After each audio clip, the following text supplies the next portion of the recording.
Welcome to the InfoMullet YouTube channel. If you enjoy this content, please like or share. And if you'd like to support the InfoMullet by becoming a mulleteer, visit us on Patreon. We appreciate your support. Functionally bankrupt, or bankruptcy if you're using grammar wrong, in 2021, if so, which ones? What does that mean? So the question here is, there's obviously the hardship of the pandemic. There's the economic woes. As the pandemic continues, states are in a bad spot. Will we see states go bankrupt or functionally bankrupt in 2021? And the first thing to know is that states cannot go bankrupt technically. That's why I put the term functionally bankrupt. The original question was bankruptcy. States cannot file for bankruptcy. It's not allowed. Cities can file for bankruptcy, municipalities, some counties, and local governments can file for bankruptcy, but states cannot. So what is a functional bankruptcy?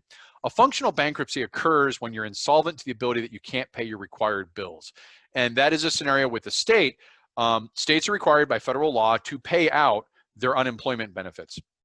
They don't have the money to pay it out. They can't pay it. That's a functional bankruptcy. Inability to pay pension payments, right? Legal obligations to pay pension payments. That's a functional bankruptcy. And what's going on is there's been this tremendous multi-pronged hit against the states, and it's been severalfold. Obviously, COVID-19 has caused economic harm because things are shut down, or even if things are open, less people are out going around because they're worried about it. That hurts the economy. It reduces sales tax revenue and income tax revenue as people lose jobs. They don't pay income taxes. But also, states are having to backfill a lot of healthcare provisions and responding to the emergencies of the crisis. They're having to pay an enormous amount of unemployment benefits. We are still in record territory for unemployment. I think we're having something like 800,000 people a week are going on unemployment, and that they stay on unemployment for a while because it's a tough area. This is all things that happened in 2020, but already before 2020, the demographic participation rate was declining as the boomers age out of the workforce. So if you think about macroeconomic effects, the generational cohorts, the boomer is a huge cohort. You want lots of people working in the prime of their career where they're earning the most, spending the most, and being taxed the most. As boomers retire and they begin saving that money, they sell their houses, they're no longer working, their income tax goes down, the labor participation rate declines because boomers are much bigger than Gen X. Millennials are bigger than Gen X, and Zillennials are so basically it's an odd even. Boomers and millennials are the two big cohorts. Gen X and Zillennials are the two smaller cohorts. So the Gen X cannot make up the prime earning capacity of the boomer. So that was a demographic thing before COVID happened. Now COVID on top of that has exacerbated that labor participation rate, driving it down close to 60%. We're normally at 65. Structurally, we should be at 63. We're around 60. That's huge. Taking what I just talked about, the great leveling.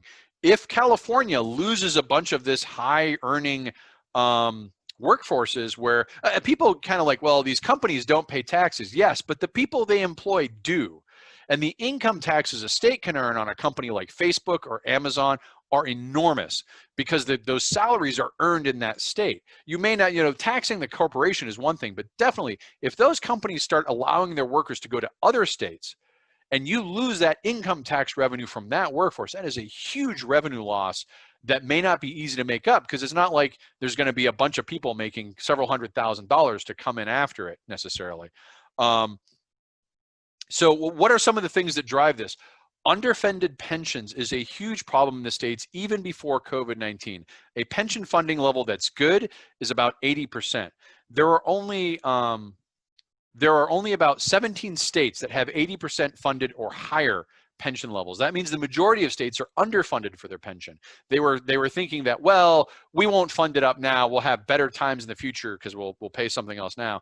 And these states, this is not a ideological thing. California, Texas, Florida, New York, Illinois, Michigan, all of these states are hurting. The worst ones for funding pensions are like New Jersey, 38% funded. Illinois is 39% funded. Kentucky, Mitch McConnell, hats off, 45% funded. These are states that are hurting with no ideological distinction. Now, again, a state can't go bankrupt. So a functional bankruptcy is when it's unable to make its payments, and then all sorts of things start to have a ripple effect. They got to cut services, hard to do in a pandemic. Emergency services begin getting cut. I don't think my forecast for 2020 is I think the states have enough leg room, and the great leveling, if it occurs, won't be sharp enough that we're going to see a state hit functional bankruptcy in 2021.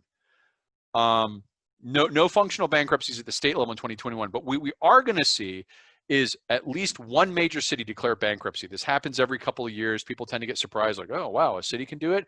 Yes, we will see a major city, million-plus people, at least one, declare bankruptcy in 2021. But watch out during 2021 as conditions continue to erode, or we may see these functional bankruptcies in 2022 as the position of the states become more perilous. Now, this may change with under a Biden administration. There may be more impetus for the supports for the state, but it doesn't look like there's going to be enough of a margin in the Senate to make a difference. So that's the forecast on states. Thanks for watching the video. Hope you enjoyed it. If you'd like to follow the InfoMullet, visit us on Facebook or Twitter. And if you'd like notifications when we post new video content, click on the red subscribe button below the video. If you've ever wanted to become a mulleteer and support the InfoMullet, visit us on Patreon. We appreciate the support.